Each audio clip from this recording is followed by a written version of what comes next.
Xushxabar! Pensionerlar daromad solig'idan ozod qilindi. Assalomu alaykum, hurmatli tomoshabin do'stlar, kanalimizga xush kelibsiz.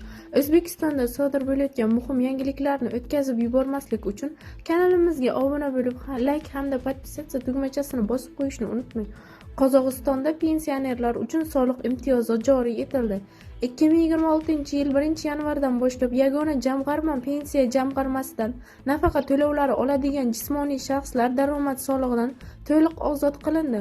Bu haqda Sputnik Qozog'iston xabar berdi. Ma'lum qilinishicha, yangi tartibga ko'ra qozog'istonlik pensionerlar nafaqat daromad solig'idan ozod qilinadi, balki ularga yengillik bo'lishi uchun uy-joy sotib olish va davolanish uchun ajratiladigan bir martalik yordam pullari ham tatbiq etiladi.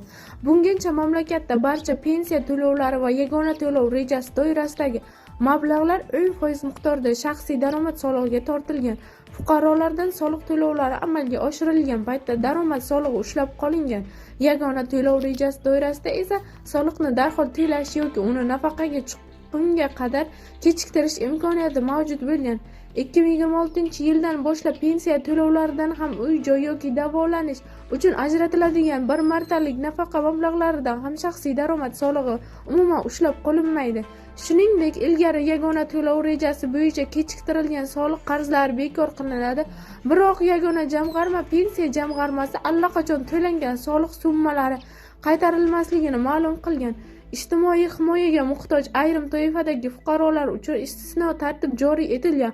Xususan, agar ular ilgari bir martalik pensiya to'lovi doirasida shaxsiy daromad solig'ini to'lagan bo'lsa, ushbu summani qaytarib olish huquqiga ega bo'ladi.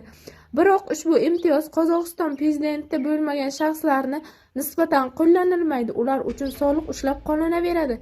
Eslatib o'tamiz, avvalroq Qozog'iston dunyoning eng yirik 50 ta iqtisodiyoti qatoriga kirgani haqida xabar berilgandi.